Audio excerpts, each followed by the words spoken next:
سڵاوتان لێ بێ خۆشەویستان، خۆشحاڵم لە بەرنامەیەکی نوێ لەگەڵتان ئابم. بەرنامەیەم جارەمان تایبەت دەکەین بەو تەوەرەیەی بزانین کاریگەری ڕاگەیاندنەکان لەسەر کۆمەڵگە و خەڵک تا چ ڕادەیەکە. ئایا لە کۆی ئەو ڕاگەیاندانەی کە لە ئێستاە لە کۆمەڵگەی ئێمە هەیە، وەکو میدیای نووسرا وەکو ڕۆژنامە، میدیای بینرا وەکو تەلەڤیزیۆن، سۆشیال میدیا یاخود میدیای بیسترا وەکو ڕادیۆ، کامیان کاریگەری زۆر لەسەر کۆمەڵگە و لەسەر هاوڵاتی دانێ و ئایا چۆن ڕاگەیاندەکانی خۆمان نەتوانن متمانە بۆ خۆیان لای هاوڵاتیان دروست بکەن. ئەمان و چەند پرسیارێک لە هاوڵاتیانەکەین ئێوەش لەگەڵمانە. تقریبا زۆرینەی فەیسبوک ناڕاستە یان بێوجدانێکی زۆری پێوە دیارە. بەتاکید نەخێر هیچ ڕاگەیاندنێکی مستەقل لە کوردستانە بوونی نییە. هەتا قسەی ناڕاست هەبێ ڕاستیەکان ناڵێن. ماڵپەڕە کوردیەکان مالیان ناکەن بە ڕاستیەکەی. ئازادەکان ڕێگرن هەنێکات لە ئاست میدیاکارەکانیشە. ڕاگەیاندنی با بڵینەوەی کە ئێستا لە کۆمەڵگەی خۆمانە هەیە، تا چەند کاریگەریان لەسەر خەڵک و هاوڵاتی هەیە؟ پێشەکی بەخێر بێن. ڕاگەیاندن هۆکارێکە بۆ گەیاندنی کێشەکانی خەڵک بەگشتی، بەڵام ڕاگەیاندنەکان ئێمە تەنها پرۆپاگەندەیە. یەک قسەی مرۆڤێک لە ناو ئێمەیان ناگاتە هیچ کەسێکی کە ناگاتەوانەی کە کار بەدەستن سەروی خۆمانەوە، تەنها ناو ڕاگەیاندەکان لە گوێبیستێکە بێت و باقی وەسەر. هۆکاری بۆچی ئەگەڕێنیتەوە تۆ؟ هۆکارەکەی ئەو هۆکارەکەی ڕاگەیاندەکان بە چەند شێوەیەک ئەتوانی خەمڵانی بۆ بکەین. یەکیان هۆکاری ئەوەیە تەنها بۆ گەشتنی دەنگ بە ڕاگەیاندەکەی خۆی، بۆی جەماوەر بۆ خۆی پیاکە و باقی وەسەلام. جەماوەر بۆ حیزبەکەی بۆ حیزبەکەی خۆی. وەڵی بەڵام چی لە کەسێک و بە کەسێکە گۆڕە، بەڵام بەعام کاریگەری هەیە. ڕاگەیاندنی کوردی تا چەند کاریگەری لەسەر خەڵک دانا؟ بەتاکید ڕاگەیاندن تاسیر لەسەر خەڵک داناوە، جا هەندێک بە باشی وەریەگرن، هەندێکیش بە خراپی وەریەگرن. جا ئەوە کێتە سەر متمانە و کەناڵە یان سەر ئەو کەسەی کە تا چەند هۆشیارە بڕای بۆ خەبەرە هەیە، واتە دوولایانە. هەندێک کەناڵ دیارە پەیوەندانی تایە یا زیادە ڕەوی تایە، یا هەندێک کەناڵی بێوجدانانەت چاک و خراپیەکەڵەکە. ئەمڕۆ تۆ هەر چۆنێ بیری لەکەیت و هەموو شتێ تەسیری خۆی هەیە، ئیجابی و سلبیش. باشە، بەڵامی تر بە پێی پێویست و بە پێی کۆمەلگا و هەنێ ڕێگرەکان و زۆر شتیش کە ڕێگرن لە ئاست حتا ئازادەکان ڕێگرن هەنێکات لە ئاست میدیاکارەکانیشە لەوانەیە بربەستیان دروست کردبێ، ئیتر بە پێی پێویست کراوە کەم تا زۆر. بەڕای من ڕاگەیاندن بە هەموو جۆرەکاری مباشر و غێر مباشری لەسەر هەموو هاوڵاتیەکەیە. زیاتر ئیستا لەم واقعی ئێمە سۆشیال میدیا زیاتر لە ڕاگەیاندن کاری خۆیەکە، بەڵام بەداخەوە هیچ یاسایەک نییە ڕێکیان بخە، هیچ یاسایەک نییە کاری ڕاگەیاندن ڕێک بخە، هیچ هێڵێکی سوود بۆ ڕاگەیاندنەکان نەماوە. هەر کەس بە ئارەزووی خۆی قسە بە ڕەمز و بە کەسایەتی و بە مقەدەسات و بە دین و بە ئاین و بە پەروەردە ئەڵێ لە ڕێگەی ڕاگەیاندنەکانە. زۆر باشە، باسیەوەت کردوتە سۆشیال میدیا ئێستا کاریگەری لەسەر میدیاکانی تر دروست کردو، وەکو ڕۆژنامە، وەکو تەلەڤیزیۆن، وەکو ڕادیۆ ئەمانە.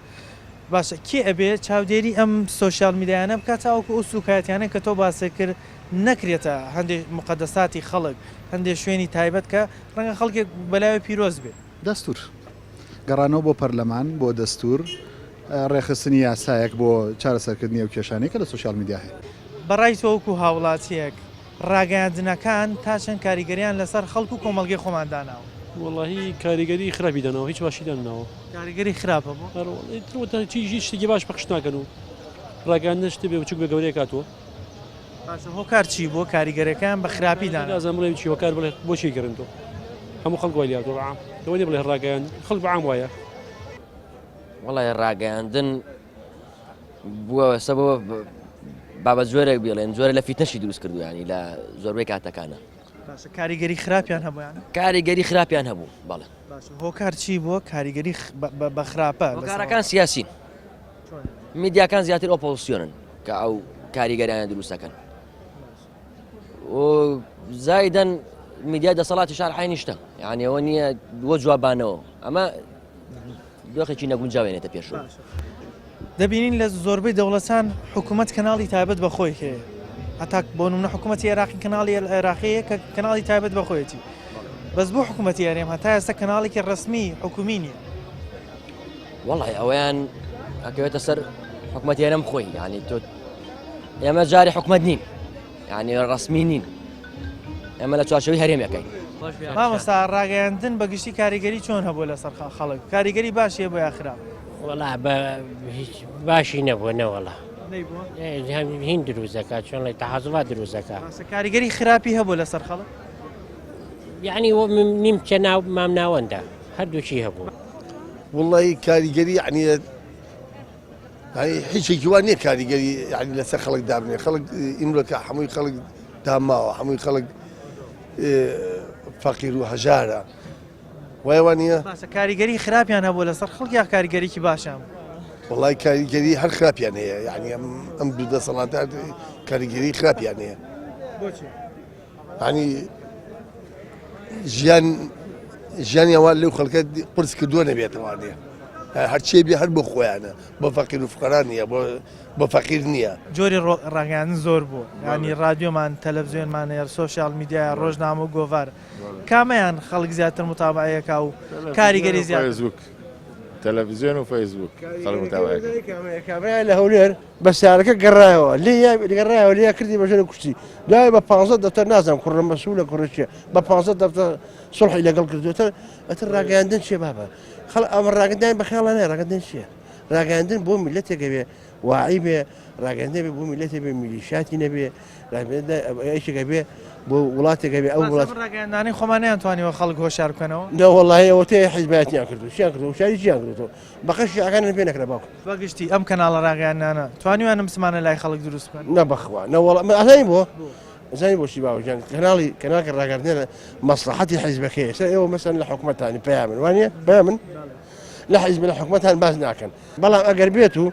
ئەمە بەڕاستی قساکە ئەگەر بێت و دژی ئێوە بێ مەسەقینەکەین ئێوە بێ ئێوە باسیەکەن هەمان ئەم حیزبانەوان باشە بەگشتی ئێستا لە ڕاگەاندن سەیرەکەین لە هەموو دەوڵەتێک کۆمەڵە کەناڵی سەر بە حکوومەتن هەر بە ڕسمی حکوومەتن بەس بۆ هەتا ئێستا حکوومەتی هەرێم کەناڵێکی سەر بە حکومی نییە بۆی لەبەر ئەوەی میلیشاتن و هەر یەکە زۆنی زەرد و سەوسەیە هەر یەکە بەلای ئەوادایەتێشەکەم خۆ حکوومەتی عێراقیش لە کۆمەڵێک تیار دروست بوون کۆمەڵە حیزبن و هەرێکان هێز چەکداری خۆشانێ بەس بۆ لەوێ کەناڵی حکومی هەیە لە هەرێمی کوردستان ئەوان ئەزانی بۆ ئەوان گەشتە مریشکە ڕەشا یەکەگرن وەکو ئێمە نین ئێمە پاشۆڵ یەکترین بە عەرزا ئەو لە زدی ئەو هێنێ عێراقی ئەو لە زدی ئەو ئێرانێنێ ئەو لە ئەو تورانێنێ ئەمانە هەمویان ئاوان بەساقەبن هیچیان نییە هیچیان مەخلیسی ئەم میلەتە نین کامیان ئەبینی ئەمڕۆ لەو مەسوولە گەورانە بە ملیار هەیەی تیادی بە 20 میلیار 50 میلیار هەیەی کاکە ئێبا خەستەخانەیەکە تو هیوا وانە خەستەخانەیەک و هیوا بیکاتەوە خەڵکەکە بچێت لە هیوا با تۆ تووشی سەرەتانە بیخۆن تووشی نەخۆشەوی با 4 دەفتەر خەرج نەکەی با ئەو بوو بە ناتوانێت بیا ساڵانە 2 میلیار زیاکە هەموو ساڵێ هەموو خەستەخانەکانی کوردستان 500 میلیۆنی ناوێت هەمویان هەیەن هەمویان جەناب وتت بۆچی حکوومەتی هەرێم تا ئێستا خاوەنی کەناڵی فەرمینی لەبەرەوەی حکوومەت لەو حیزبانە پێکاتەوە ئێتر حکوومەت حیزبەکان ناڵن کەناڵی تر بکرێتەوە باشە بەڵام بۆ حکوومەتی عێراقی کەناڵی حکومی هەیە وڵی ئەوان بڵم چی نازانم هیچم بێنێتەوە ئێستا ئێرە نیەتی خۆی ئێرەش ئەویش بۆکو ئێرە لە حیزب نایڵ نازانم ئەوان ئەو بەراوردە نازانم بەزەڵ ئازانم حیزبەکان نایڵن کەناڵی سەربەخۆ بێ هەرچی کەناڵی هەبێ ئەگەر مباشیر سەر بە حیزبەکان نەبێ لە بەغێر مباشیر سەر بە حیزبەکانە باشی شێ و خراپی شێ گشتی کامیان زیاترە وەڵی بڵم چی بەپێی تەلەڤیزیۆنەکەشی گۆڕێ تەلەڤیزیۆنێ تۆزیە باشترە تەلەڤیزیۆنەیە باشەکانە شارێت و خراپەکان پیشانە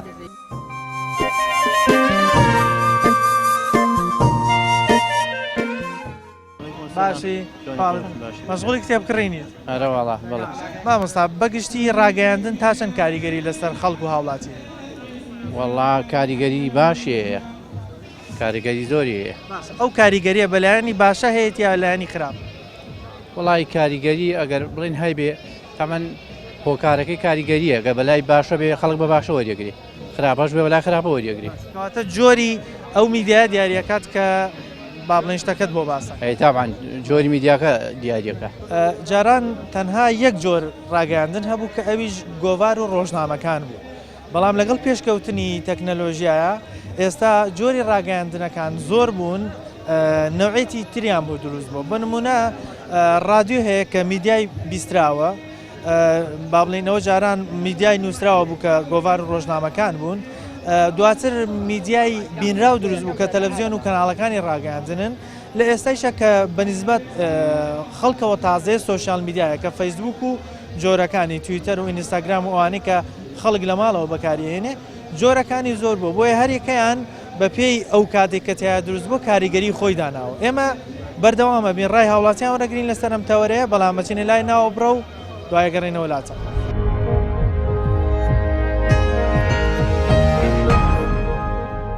لە دوای ناوبڕەکەەوە ئەگەڕێنەوە لاتەن لە هاوڵاتیان ئەپرسیم بزانین ڕاگەیاندنی کوردی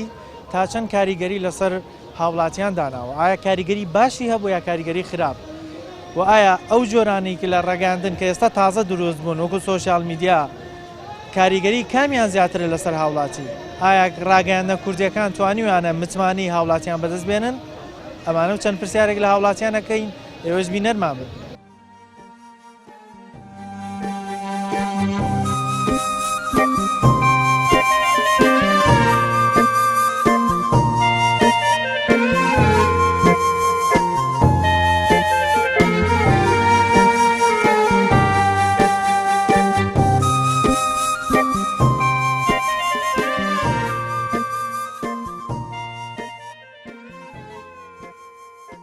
لە ئێستا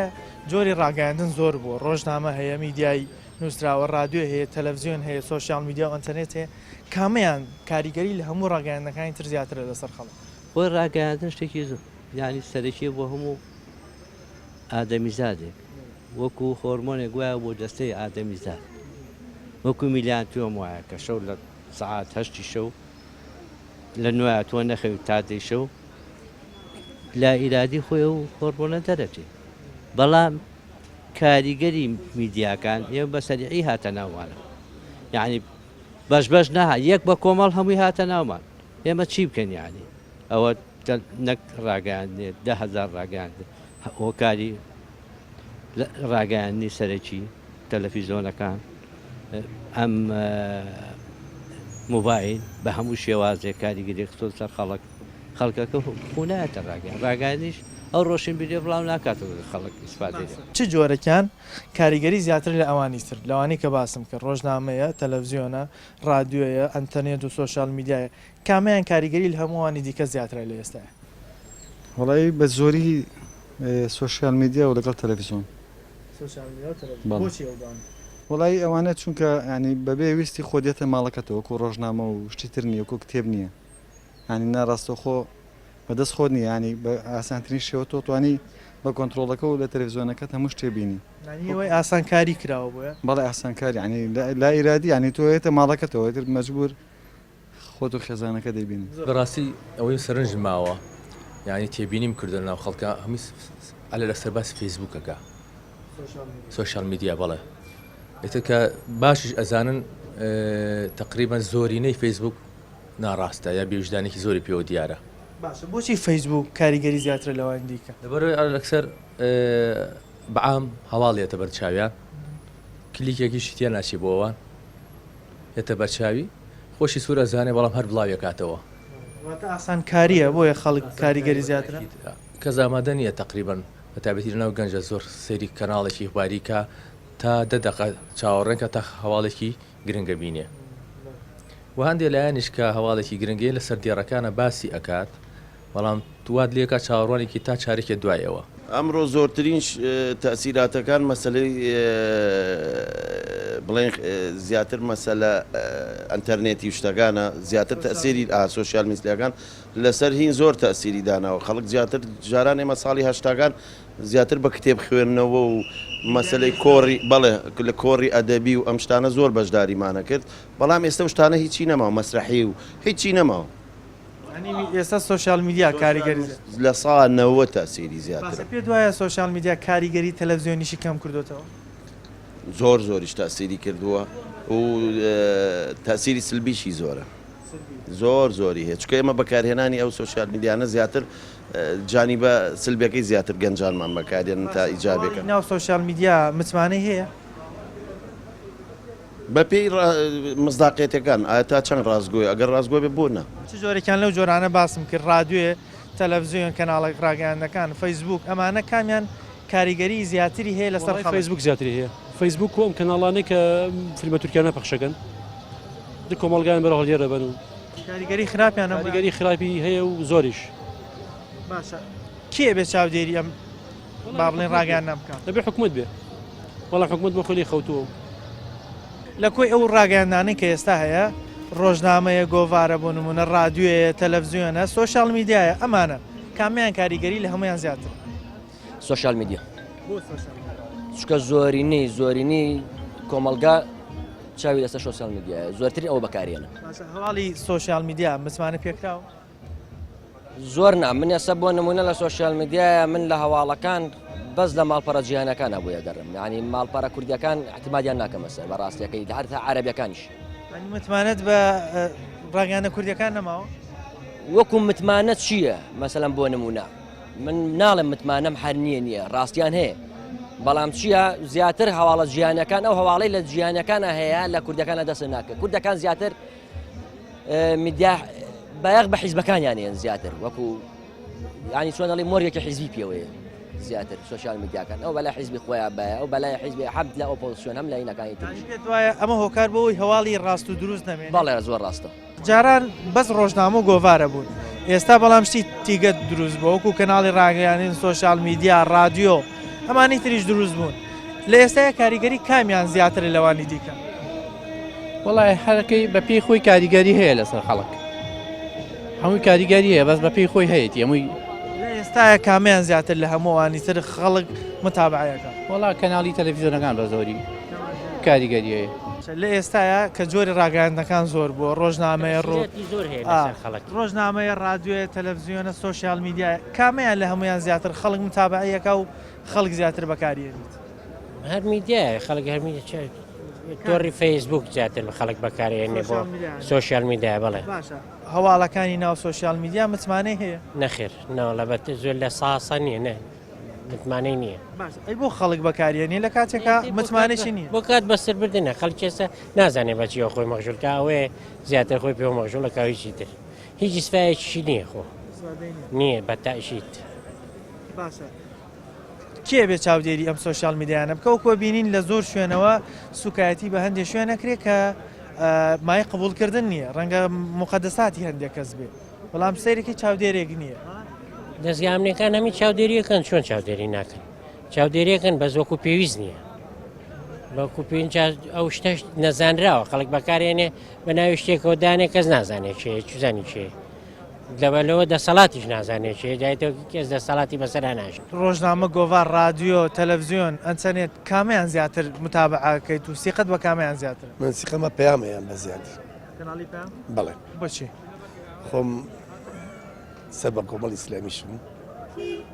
سیقەت بە کەناڵی پەیامە باشە چی بۆتە هۆکار بۆی کە سیقەت بە کەناڵی پەیامە من کەناڵەکانیان خۆشە کەناڵەکانیان شتی خراپ لێ نایەت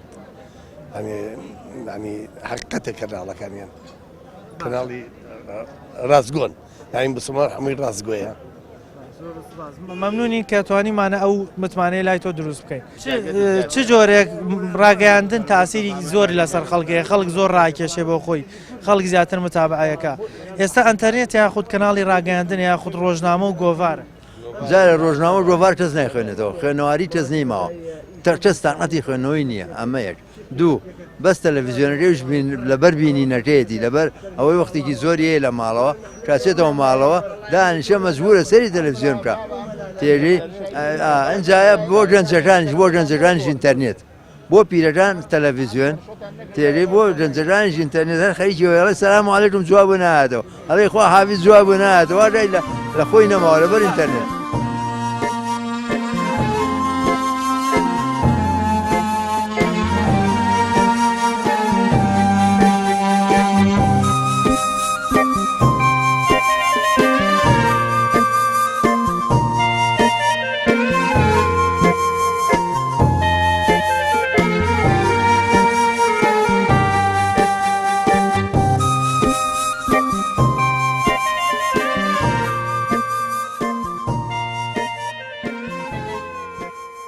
ئەو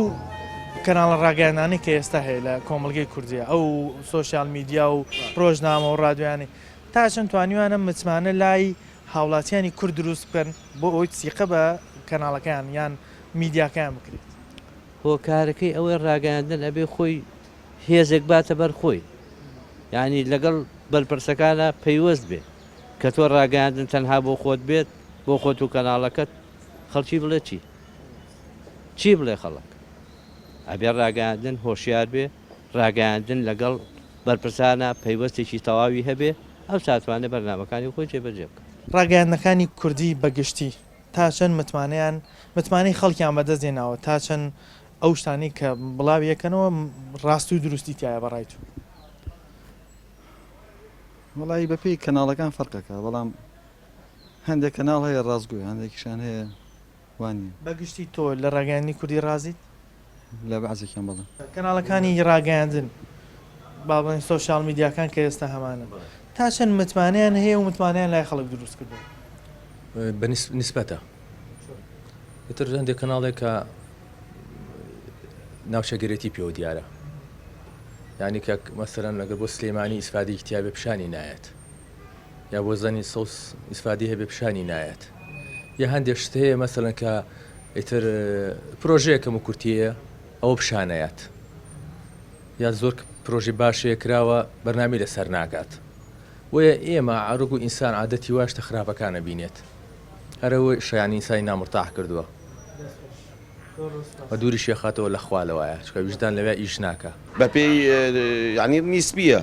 هەیەتی هەرێکە بە پێی تێگەیشتنەکانی خۆی ڕاگەاندنە کوردیەکان توانیوان متمانی خەڵک لای خۆیان دروست بکەن بە تاکید نەخێر هیچ ڕاگەاندنێکی مستەقل لە کوردستانە بوونی نییە هۆکار چی بووە هۆکار ئەوەیە هەموو حیزبێک بۆ بانگەشە و بڵاوکردنەوەی ئایدیا و فکری خۆی کەناڵێکی داناوە و فکری خۆی تا بڵاوکاتەوە بەس پرسیارێک دەبینین زۆرێک لە دەوڵەتانی جیهان دەوڵەتەکە بۆ خۆی چەند کەناڵێکی ڕاگەاندنی هەیە کە سەر بە دەوڵەتە بەڵام بۆ هەتا ئێستا لە ناو هەرێمی کوردستانە حکوومەت کەناڵێکی تایبەت بەخۆین هەتا بۆ منە حکوومەتی عێراقی کەناڵی تایبەت بەخۆی هەیە بەس بە حکوومەتی هەرێمی تا ئێستا نەیتوانەوە کەناڵێکی تایبەت بە حکوومەت دابن زۆر ئاسانە بەداخەوە ئێمە دەوڵەت نین ئێمە هێشتا دوو ئیدارەین دوو ئیدارەی دوو حیزبین هەر حیزبێک ما بۆ نمونە لێرە سێ چوار حیزب یەک حیزبش نییە هەر حیزبێک وەکو پێم وتی پێشتر کەناڵێکی داناوە ئایدیا و ئایدۆلۆژیای خۆی بڵاوکاتەوە و زیاتر با بڵێن ئەو کەسانێک کە سەر بۆ حیزبن زیاتر لە سەیری ئەو کەناڵاگەن ئێستا من هیچ سەیری هیچ کەناڵێکی کوردی ناکەم لەبەری متمانم بە هیچ کەناڵێکی کوردی نییە کەناڵێکی خەبەری هەیە کە سەیرێکم سۆمەریە نیوس تێگەی دەوانێت ئەوە پێتان ناخۆش بێکە من باسیەوەکەم بەڵام زۆربەی کەناڵە کوردیەکان تەرجمەی خەبەرەکانی ئەوەکەن ئەم کەناڵە ڕاگەاندانە توانیوانە متمانە لای هاوڵاتی کورد دروست بکەن وڵات وای خەڵک بێ متمانە بوو هەمووی متمانە نەماوە خۆت متمانەت بە ڕاگەاندنە کوردیەکان نەماوە هەتا قسەی ناڕاست هەبێ ڕاستیەکان ناڵێن چی بۆتە هۆکار بۆی کەشتی ناڕاست بە خەڵک بڵێ وڵایەتر بڵێم زورفەکەی وای لاتوە زورفەکەی بە چاوەشەکاریە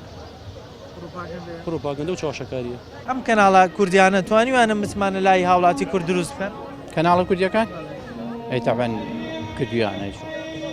ئێستا کە لە کەناڵێکی ڕاگەاندنی کوردیەوە هەواڵێک ببیسی تۆ یەکسەر توانی متمانە بە هەواڵەکە بکەین نەخێر بۆیە لەبەرەوەی ئەگەر بزانم هەواڵەکە باشە بتمانی بێگەم باش نەبێ بتمانی بێ ناکە ئەو خەبەرانی کە شەوانە لە کاتی هەواڵەکان باسەکرێت تۆ بە یەک کەناڵ کافیە بۆت بۆی باوەڕ بە هەواڵەکە بکە یاخود نەخێ دەبێ لە چەند شوێنێکی تریشە هەواڵەکە بیستی اینجا دڵنیابیتەوە وڵای جاخۆی کەناڵەکە گە ڕازگۆ بێ بڕای بێگە گە ڕازگۆ نەبێنەوە لە بڕای بێنە لە ساسانە بەس میدیان لە ساسەنە بۆچی نیانتوانی ئەو متمانەیە لای خەڵک دروست چونکە هەر ڕۆژی شتێکە هەر دنیا وای لێ هاتووە نەکورد بەعام کورد هەموو دنیا بەعام وای لێ هاتووە متمانەی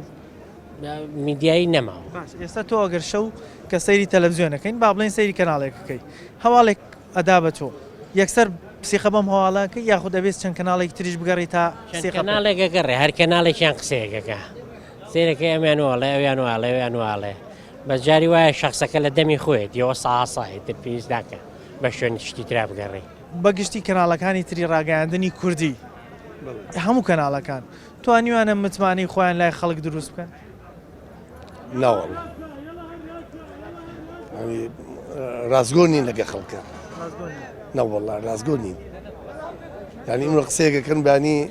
پەشیمانی لەو قسەیە سیقەت بە کەناڵەکانی ڕاگەیاندنە کوردیەکان هەیە بەخوا زۆر ناکەم